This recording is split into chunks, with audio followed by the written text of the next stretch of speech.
Wait for it. Wait for it. Who am I?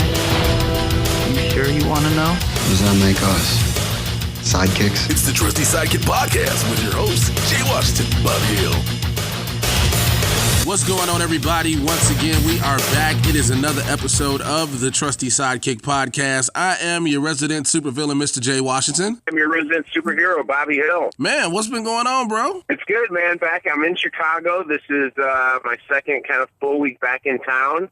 Happy New Year to you. Happy New Year to you as well. Happy New Year to everyone that is listening to us, man. Welcome to the first Trusty Sidekick of 2016. I feel like that's cheesy, but we said we were going to do it. Yeah, I mean, it is the start of a new year, even though we've only had a few episodes out so far. They've been explosive. Our last episode with Tone Bell has been really crushing it. We're so happy for everybody who's downloaded that. Really all across the world. We've had people all over the world downloading the episode and listening, and we've been getting really good feedback from everybody. And the interview with Tone is great, so if you haven't caught it, go back to episode 6 and catch that. Of course, definitely go check that out. Yeah, I mean, you can catch all of our episodes. They're all free. They're all online at trustysidekick.libsyn.com. But yeah, the episode with Tone Bell is really awesome, so it's been good.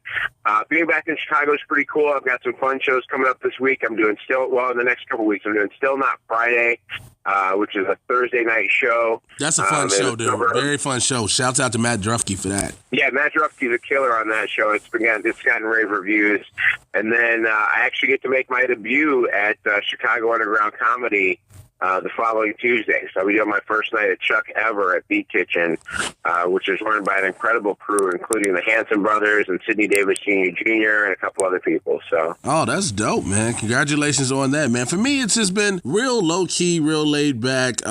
Spent all of the full holidays here in Los Angeles. Everything pretty much shuts down. So there isn't much you really can do around the holidays. You know, you can hit a few little spots here and there, but nothing really major. So I hit a few spots, open mic wise, just really did a lot of hanging out, networking, meeting people, you know, shaking hands, kissing babies, doing all that type of political stuff. Pretty much the norm, man. Pretty much the norm.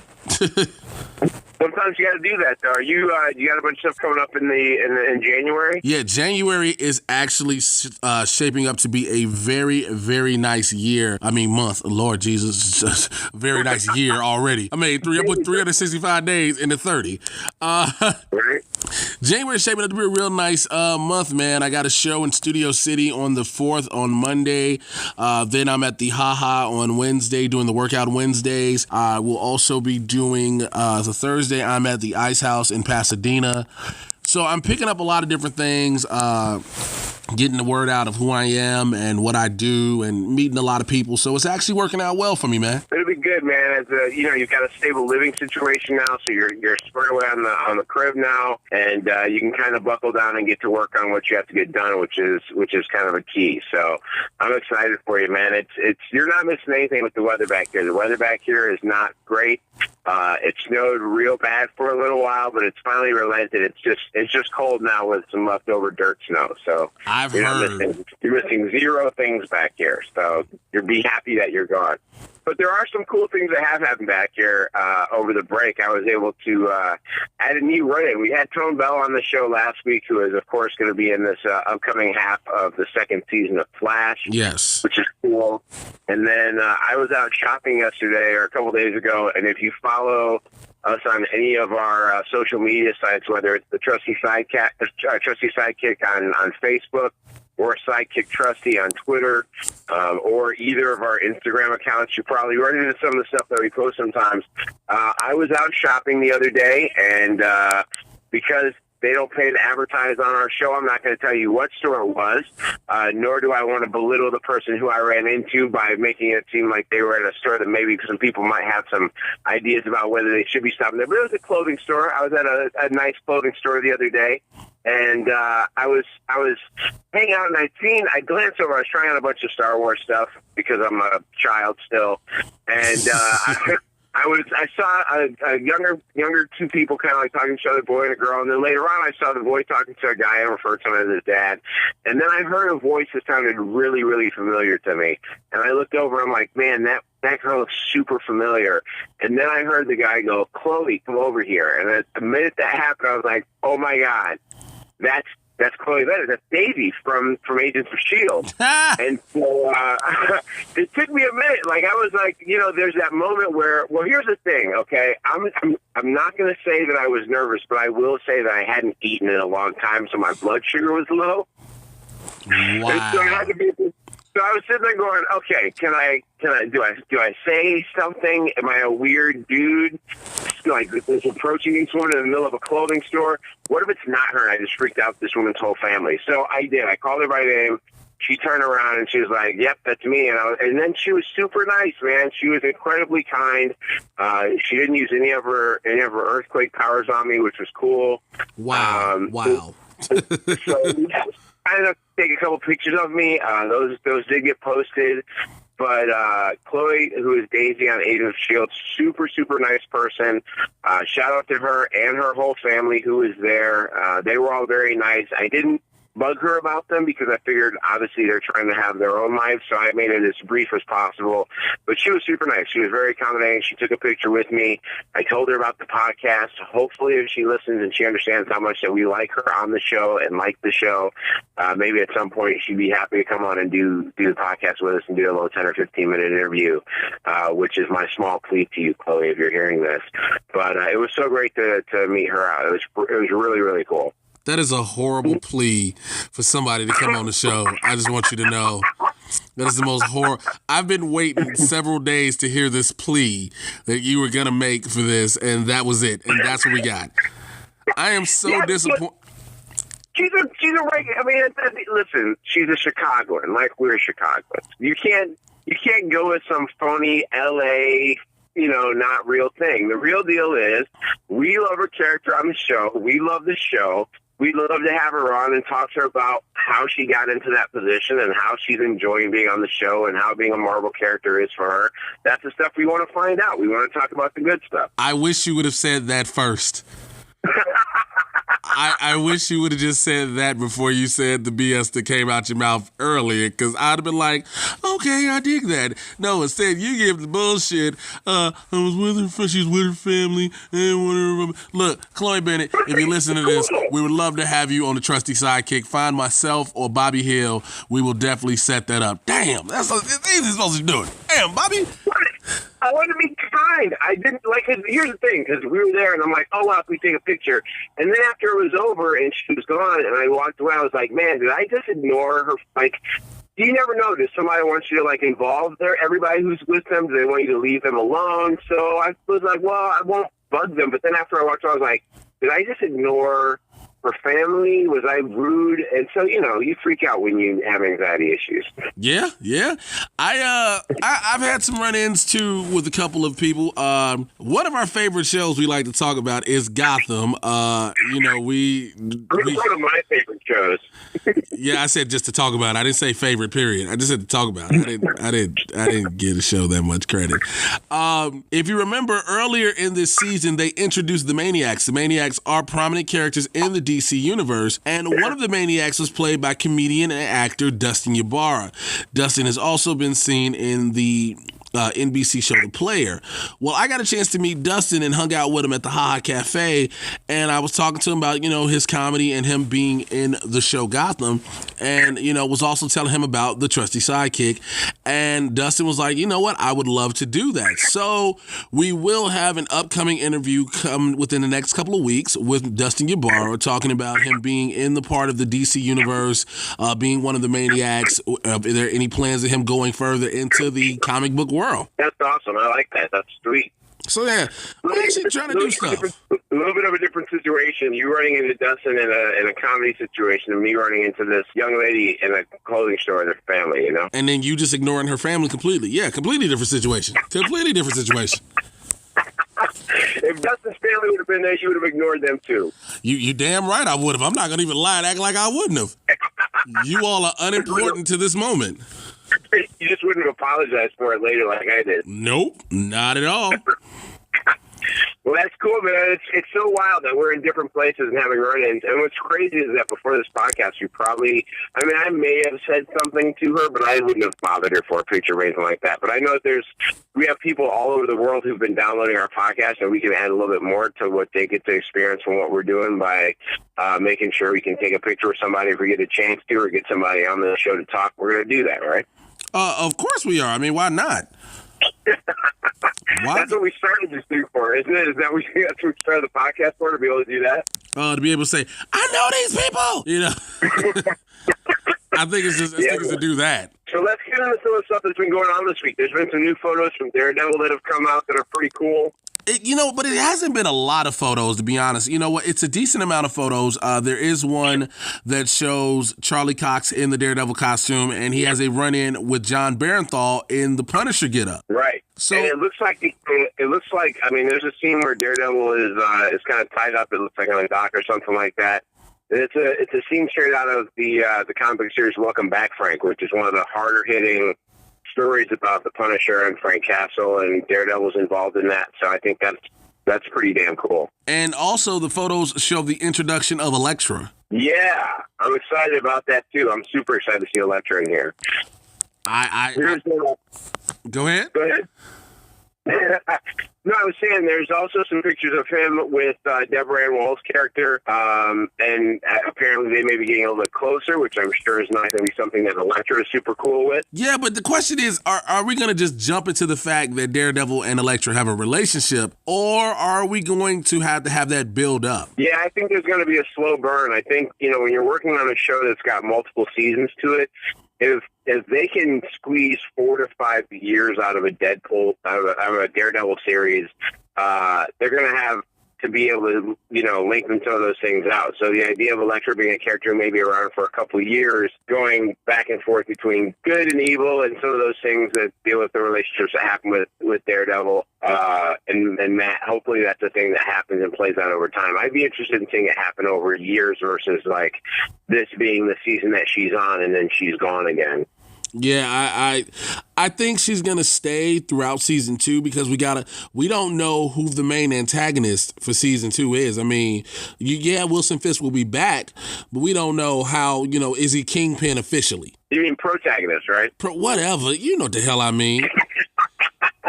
Hey man, I'm trying not to say bad guy and shit. Okay, look. God damn it, Bobby. There's going to be some of the agonists on the end of it going to show up. I don't know who that's going to be either. I think that, I think there's going to be a subtle underlying evil that's going to be coming along because I think that part of the first, at least I think most of the series, or at least a good portion of the season is going to be Matt Murdock's Daredevil character kind of dealing with the arrival of guys like Frank Castle on the scene and some of the intermixing that's going to be going on with some of these other characters.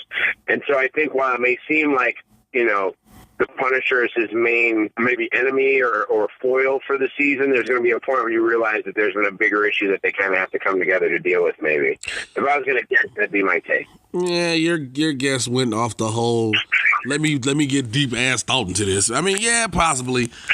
I mean, I'm hoping we don't draw out seeing the backstory of Frank Castle because we already know it to an extent. We know it. So there's no need to draw it out. No, I don't think that's necessary either. I think they can do something. I think they can go without that.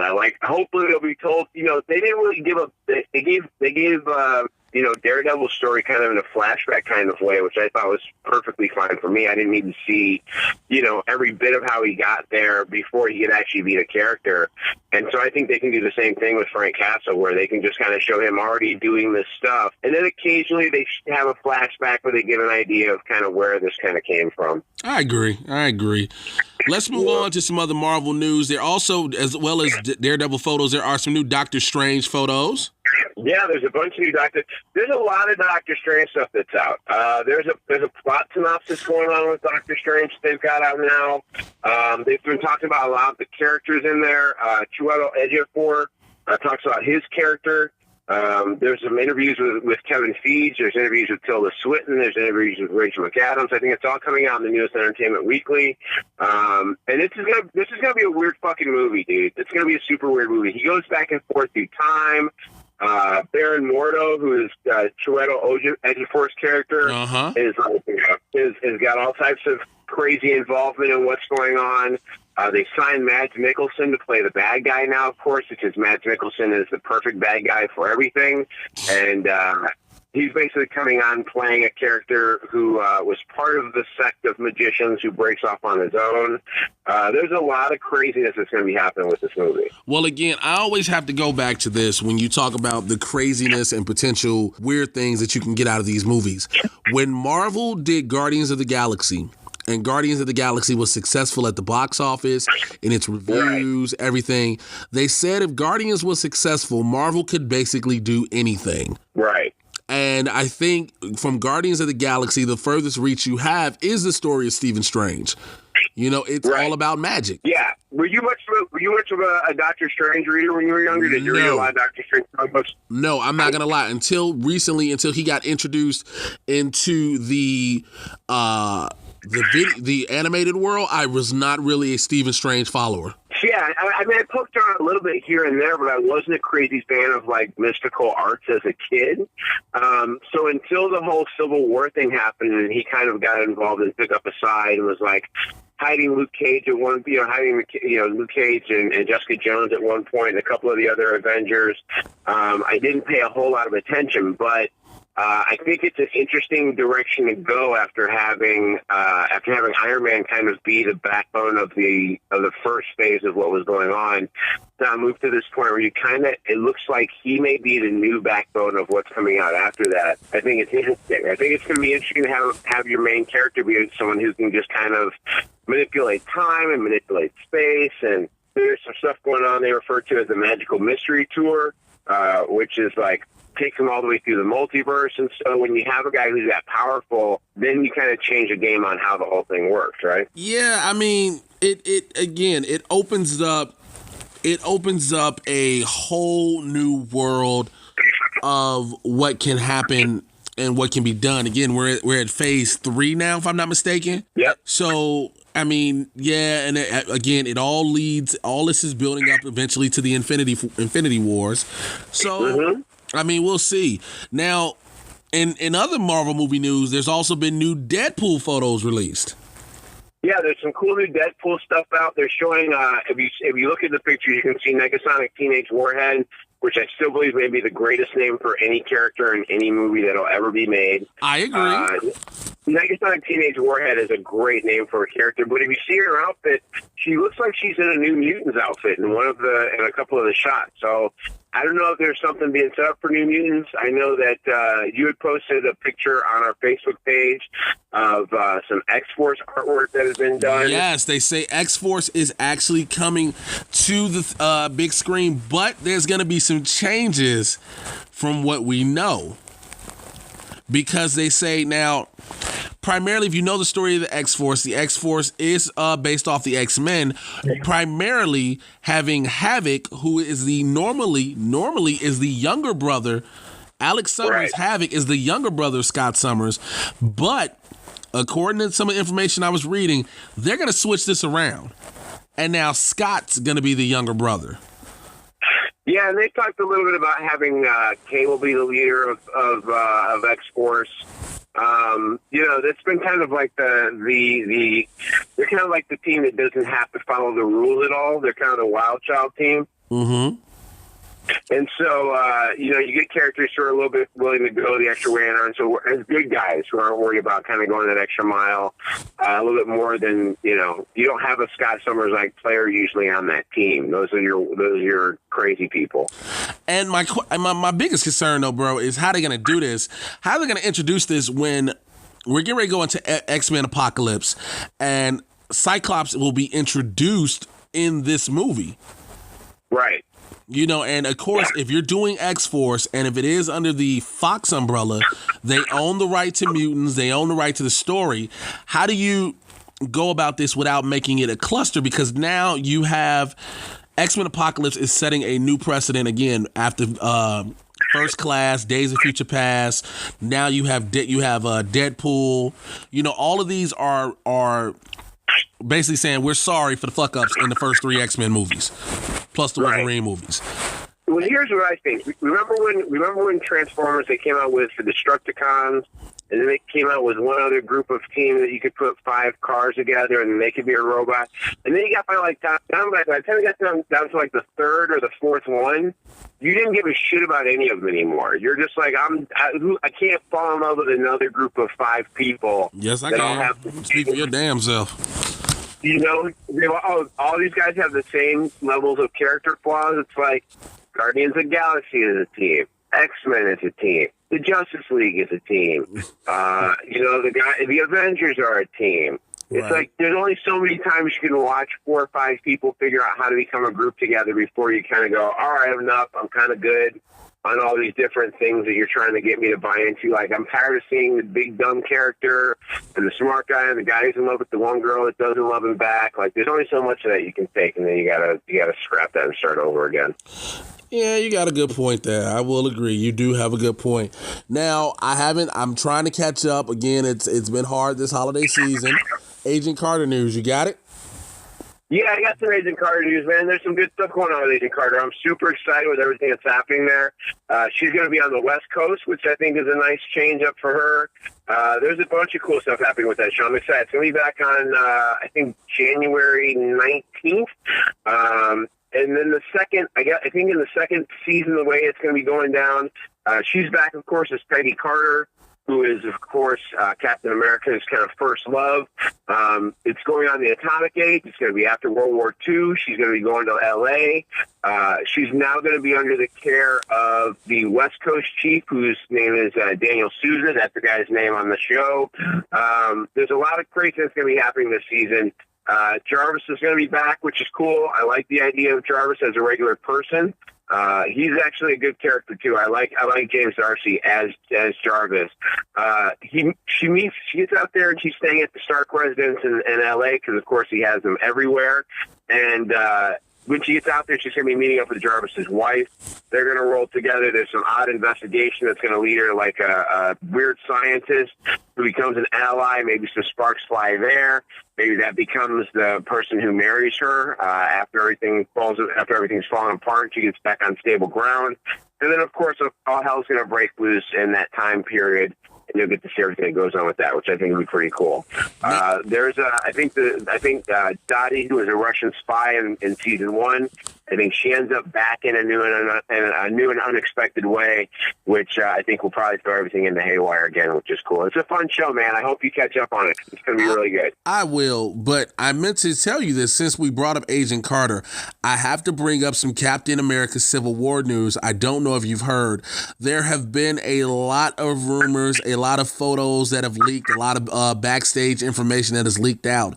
They say that the movie has 2 funerals in it. It starts with a funeral and ends with a funeral. Now, before I go any further, we told you all this in episode 1. We don't give a shit about spoiler alerts, okay? You're going to get, like, the spoiler alert was, if you're going to listen to the show, you're probably going to hear something. You're going to hear spoilers or things that are at least currently would be spoilers if they end up being real. Right. So they say the movie starts with a funeral. The funeral that it starts off with is Peggy Carter's funeral. Which is understandable because of its current time. The bitch has to die somewhere. She was 97 years old that year in the original Captain America movie. But the movie ends with another funeral, and yes, what I said comes true, the death of Steve Rogers. Yeah, there's a YouTube podcast somewhere that claims that that's how it works out. That Steve Rogers ends up dying, and that's what happened in the comic book. So it shouldn't be too crazy for that to happen. It also claims that while he may pass on, obviously, there's been this setup where someone else is going to obviously pick up the Captain America mantle. I'm not sure who it's going to be. They speculate that it could be both Falcon, Bucky, and possibly Sharon Carter, who could all potentially, take on the role at some point. Mm-hmm.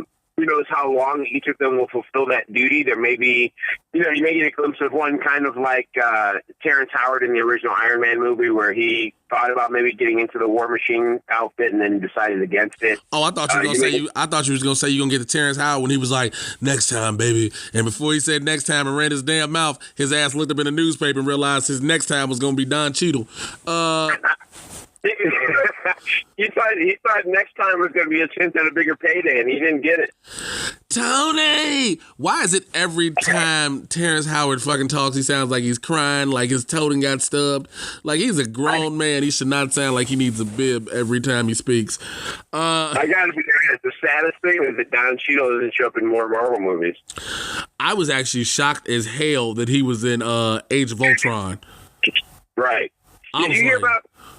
Speaking of some Marvel movie stuff, did you hear the silliest thing said about the upcoming Black Panther, or about the upcoming Black Panther movie? That it's a black guy? No, go ahead.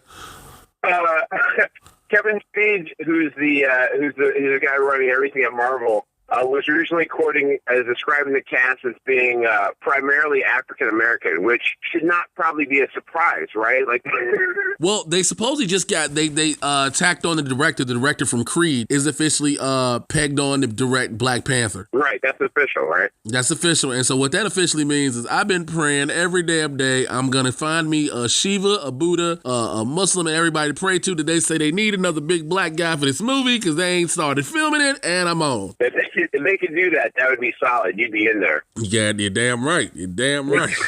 Apparently, it's supposed to be a big geopolitical thriller. So ideally, this will be, Hotel Rwanda with Black Panther. Wow, that is a really fucked up comparison.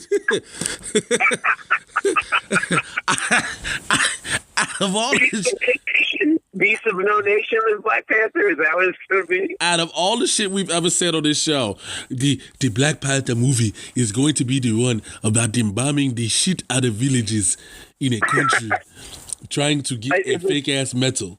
It's just such a funny statement. Well, the cast is going to be primarily African-American. It fucking better be. If it takes place in Africa, it fucking better be. Unless it's South Africa, then everybody is going to be blonde-haired and blue-eyed. That wraps up Marvel, doesn't it? We pretty much cover Marvel in there. That's what I'm saying. Let's switch gears. That wraps up Marvel, man.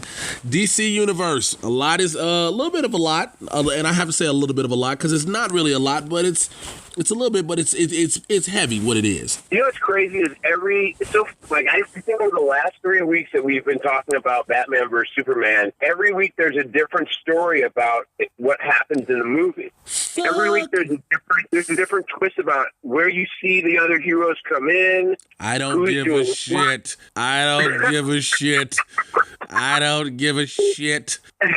The newest rumors? I don't give a shit. You gotta talk about it. The newest rumor, someone who claims to have seen the film claims that Scoot McNairy is playing an amputee version of Jimmy Olsen, which would be the saddest version of Jimmy Olsen I've ever seen.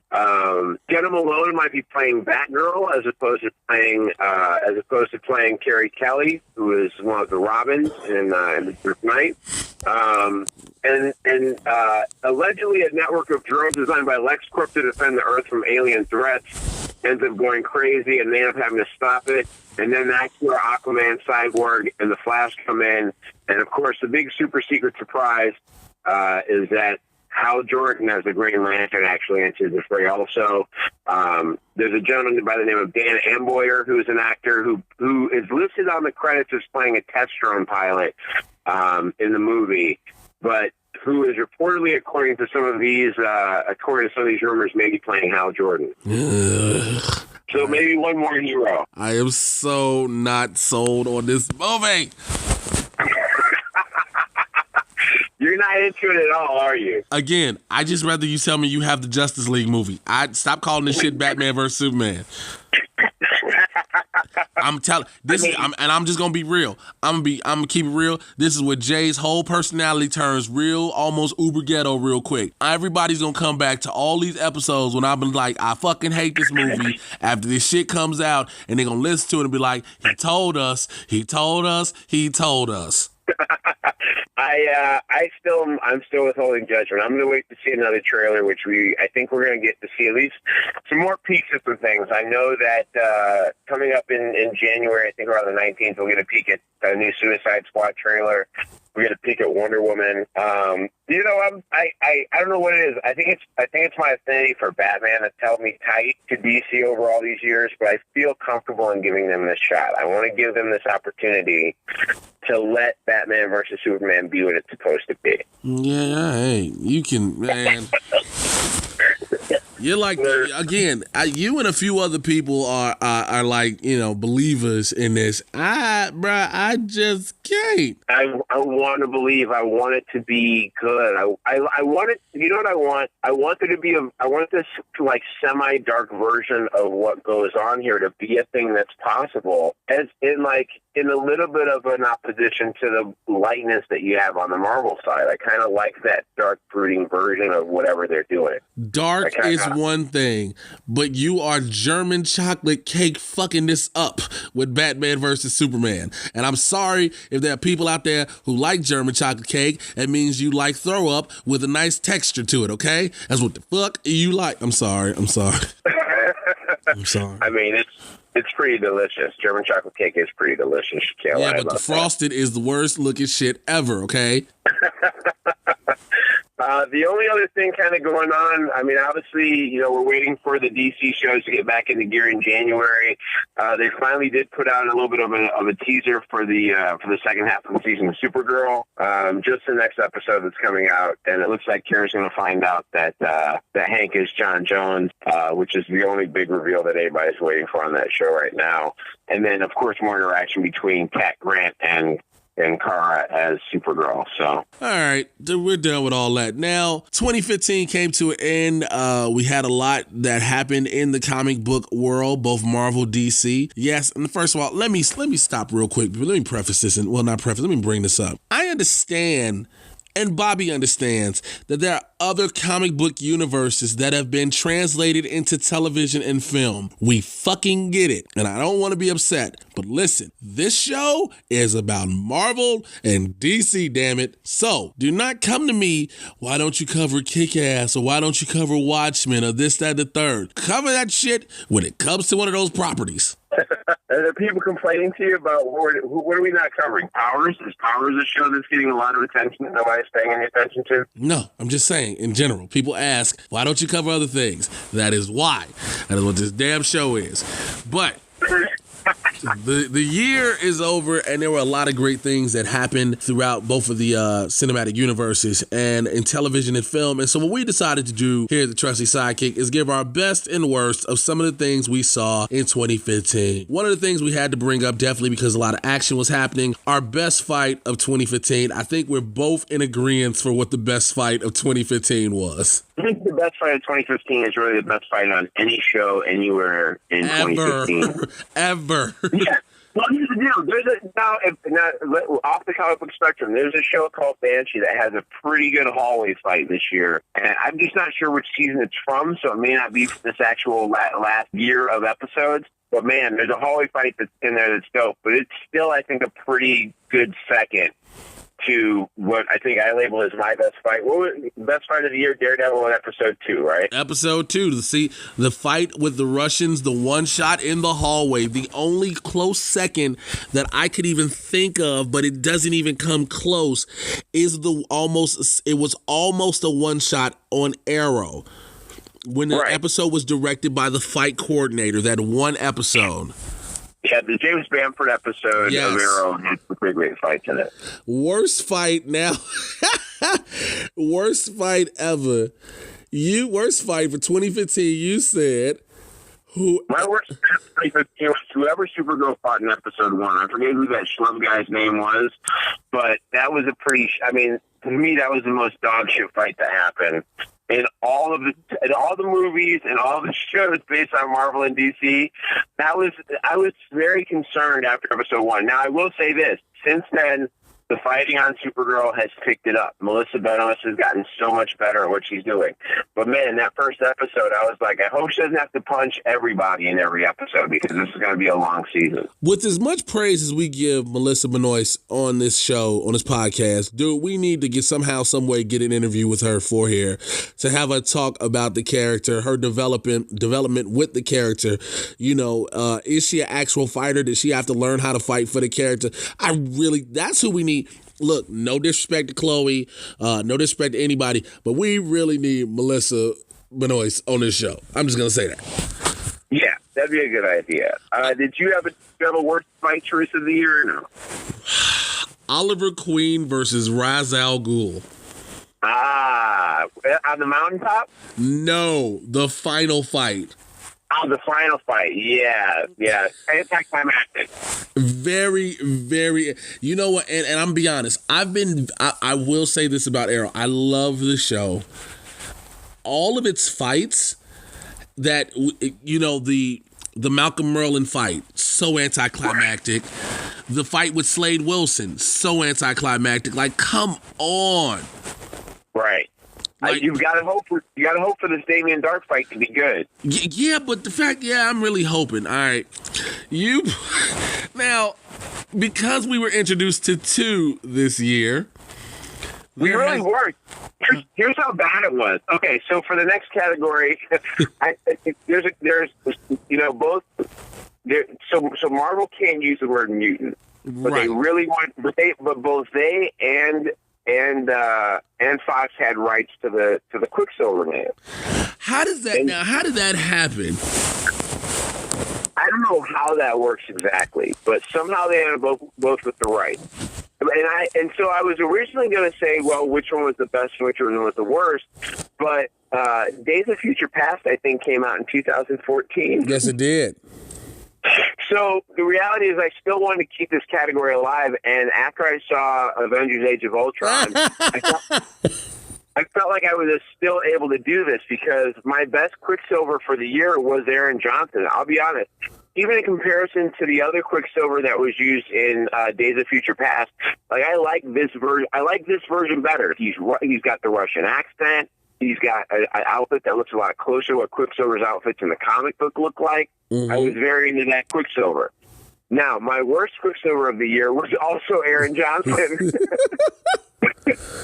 And my reasoning is very simple. If you're a dude who's that fast, you shouldn't be getting hit by something that could kill you. Yeah, you shouldn't get shot. You shouldn't at all. That's for sure. How is your move when you're that fast to not move someone out of the way? How is your move to dive in front of the shot being fired and you dying? And not, I just felt like it was a super cop-out move to have the right to use this guy and then not keep him around. I just didn't think that was, and I know it spurned the Scarlet Witch Stewart deal and everything, but like at the same time, like I thought it was a very poor plot device to kind of move her forward as her character with the loss of him. I didn't think it was necessary. And I think the real reason behind it is they don't have access to Magneto. Yeah, that's what I was going to say. Yeah, there's nothing they can do with him. And they can't create the father-daughter drama, but I thought it was just a weak way to try to bring a character who I think a lot of people kind of enjoy.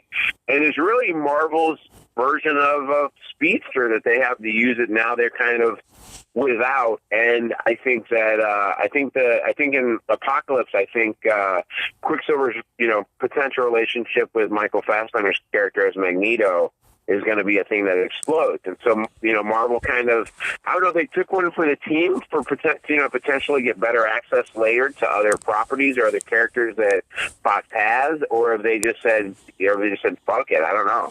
But, I like the look. I just hate the way it was used. I agree. I really think they just were like, because they introduced them in, what movie did they introduce them? Which one? Which are you talking about? Quicksilver? Which Quicksilver? The Quicksilver for Age of Ultron. They introduced him and Scarlet Witch, and I believe it was Iron Man. No, was it? No, I mean they had a glimpse of him in one movie, I think, in the back, but like they were in cages. That's what I'm saying. They were in cages, but yeah, because again they are considered gifted. But I agree. I think that was horrible. I had to choose one of best. I gave myself the best movie this year, and I actually have to give it to Ant-Man. Really? I like that. That's a good call. I have to give it to Ant-Man. Ant-Man was amazing. Paul Rudd did a hellified job. I love the story, the way that they introduced Hank Pym, and Michael Douglas played the hell out of the character. I love the way how they introduced Mike Douglas had been the Ant-Man, but he'd gotten too old to be the Ant-Man, so he recruited Scott Lang through a bunch of deceitful practices. Now, the one thing I hate with these Marvel movies, and I get it, is how quick they introduce the main bad guys. You know, real quick out the gate, we got Yellow Jacket. Like, bam. Right. You know, we get Yellow Jacket, then Yellow Jacket's gone. Right. So it's like, where do you go from there? You know, that becomes a thing. Yeah, I like Ant-Man too, and Ant-Man was a movie I was extremely worried about because it was an Edgar Wright movie at first. I was super into that idea, and then it wasn't an Edgar Wright movie, and I was concerned about Paul Rudd playing a hero, but I should have just known that Paul Rudd can play anything, which is great. And the movie was written in a way which, you're dealing with a much smaller, I mean, no pun intended, but a much smaller universe.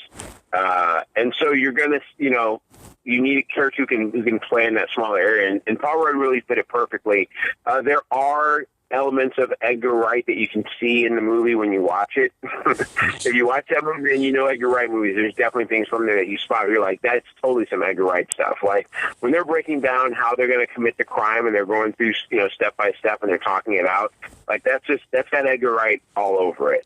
But it worked. They were able to turn in something that I liked a lot, and I'm excited to see Ant-Man and the Wasp, which is going to be the sequel that they're doing. Yes.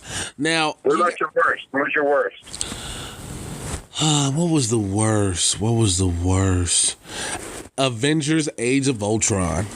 Really? That comes in as your worst movie? Of the year, yes. It was wasted. It was too much of a rush. Again, we talked about with the Quicksilver. You tried to run so many plots. Reason I'm not a fan of Batman versus Superman Dawn of Justice. I understand when you establish a bunch of characters, you're able to do it. That's fine. But you're trying to rush you tried to push too many storylines in Age of Ultron. You introduce Vision, you do the whole Ultron, which again, Ultron was too quick because it's like Ultron is supposed to kill the Avengers technically. You get the Hawkeye having a family, want to live on the farm. The Hulk goes away. Dude, it was just too much. I will admit, I did like the Hulkbuster armor. That was my best thing for that.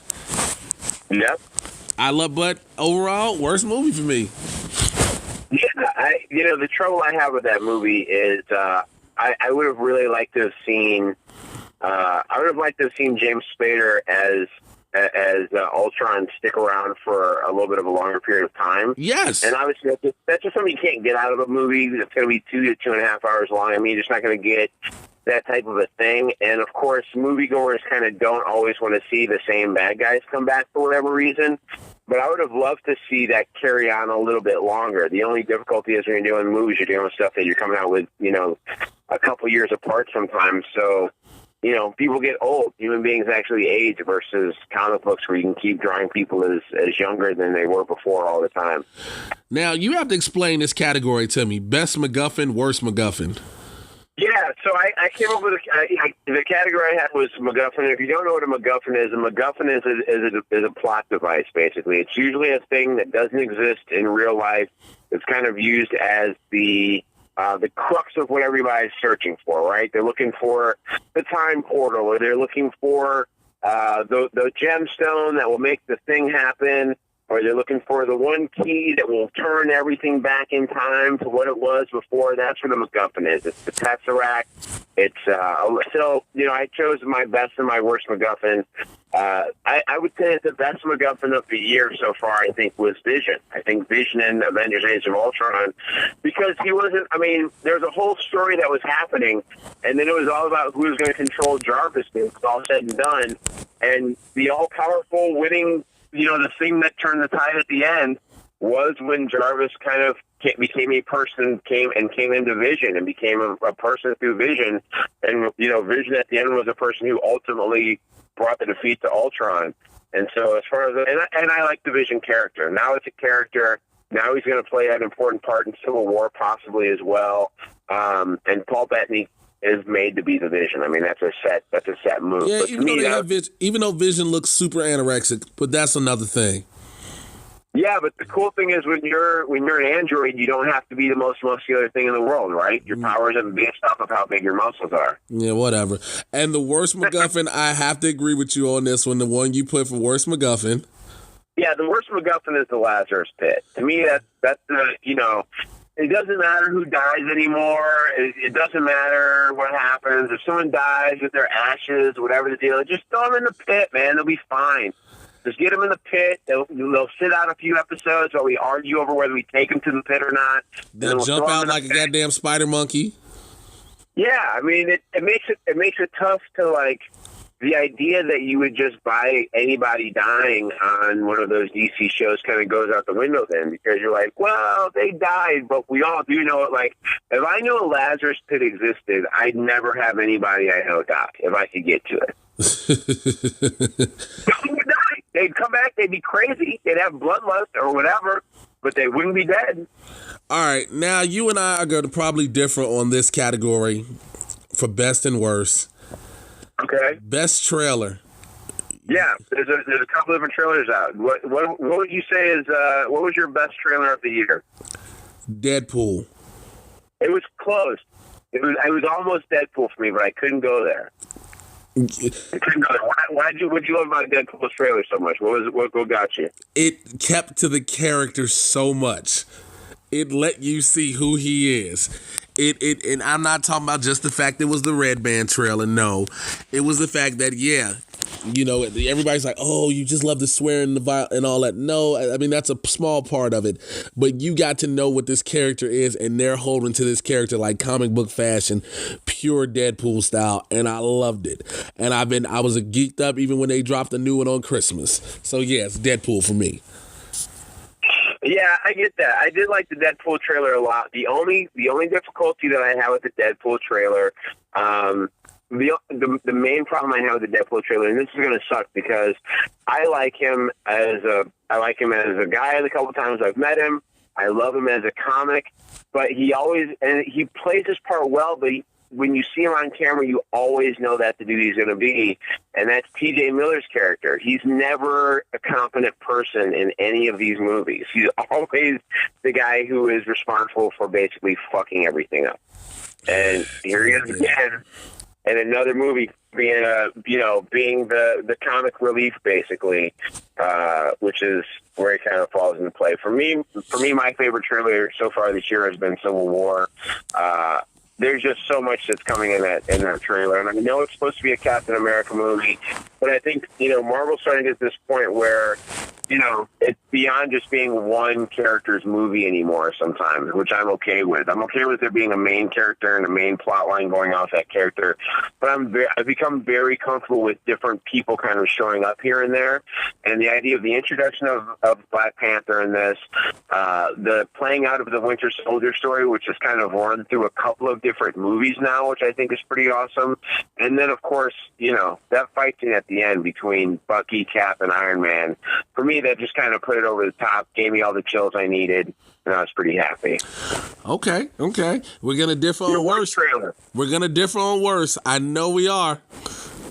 Because you already know if you know me and you know this show, my worst trailer automatically is Batman versus Superman. Dawn of Justice. Sometimes I feel like I'm the only guy standing up for DC in the world. Sometimes it feels like it's just me. No, just standing up for this movie. I am standing up for this movie. Obviously, you hate a number of things about the trailer. I think you've spoken ad nauseum about the problems that you have with it. If I were going to take my guess, too many characters. You don't like the Lex Luthor character. You think it's a little darker than you like. Those are all things that you would probably point out as problems. I have no problem with the darkness of the movie. I have no problem with it. Again, you have a problem with him jumping to add all these characters. Yes, Lex Luthor being Michael Cera with ADHD. If you understand that damn comparison, Michael Cera already seems like he's on ADHD. The inception of Doomsday, which Doomsday isn't even the main bad guy. All this, the Flash, Cyborg, Green Lantern, Wonder Woman, all this. No, stop. All that. Stop. All right, I hear you, and I think everybody else does too. My worst trailer of the year so far is gonna come down to being Apocalypse. X-Men: Rise of Apocalypse to me is the worst trailer so far. I think if you're someone who's concerned about there being too many characters stuffed into something, you're going to have the Four Horsemen, you're going to have all the X-Men, this is quickly turning into X3 before it's over. And again, you've got a character who I think is unless CGI really makes it better, I originally wasn't. I tried to defend it at first, but I am not. And I love Oscar Isaac. I'm just not a big fan of the way that Apocalypse looks right now on screen. Like on screen, it does not look like this guy who is the original mutant. He looks like a bathroom genie. Is what he looks like. He looks like a character from a 2000 Flushes commercial who's gonna let you just use his product. You'll never clog your toilet. Actually, he looks like a bathroom attendant. With a fancy-ass wardrobe. Like, what? All right. So this one, I think this last category is best suited for this show, this being the Trusty Sidekick. And we have to bring it down. Best Sidekick. Sidekick of the year, right? The Sidekick of the year. Hey, who is your Sidekick of the year? I would have to say Sidekick of the year, Thea Queen. Thea Queen. Speedy, yes. Oh, Speedy. Okay, Speedy. Yeah. So we agree on best sidekick. I think she's the best sidekick in the universe. Yes. And my reasoning for that is, first of all, there's not a lot of shows who have an actual sidekick. I thought about it being Foggy Nelson for a while, but he wasn't solid with Matt Murdock. They had fallings out throughout the year. For a second, I was going to say the Night Nurse, but she wasn't really in it the whole time. I was going to say Luke Cage, where he got mind controlled throughout the season, so that wasn't going to work at all for me. Didn't it? Man. And so far in some of the other shows, Cisco calls the Flash Barry in public way too often for me to be comfortable with him being the best sidekick. You're the worst goddamn sidekick ever! I got problems with a lot of sidekicks.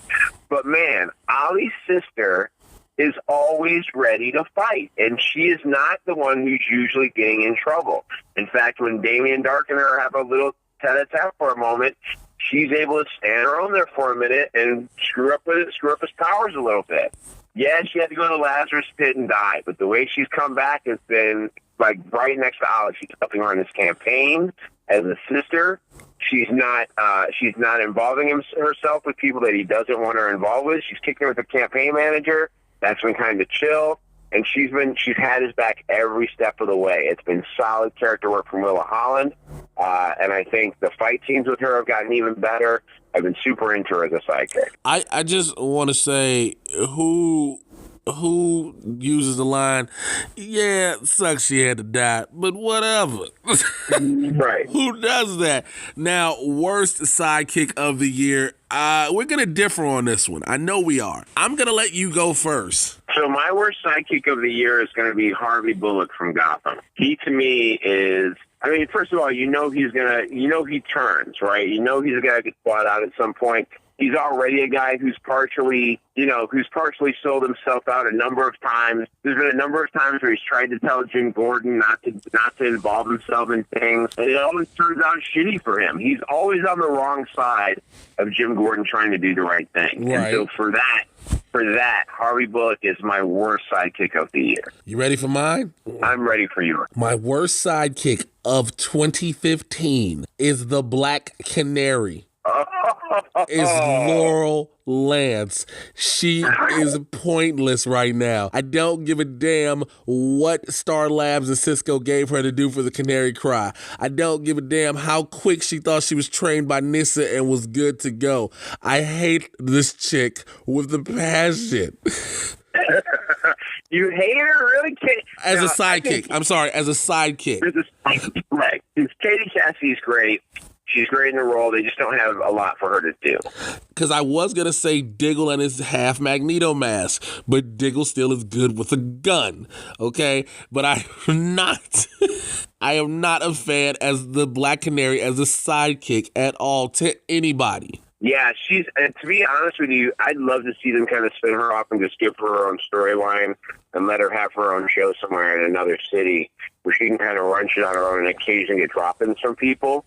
But they just, I mean, with Speedy doing what she's doing and Diggle being available, there's just not a lot of room to feature her or really have her do a lot of stuff that puts her right next to Ollie's character.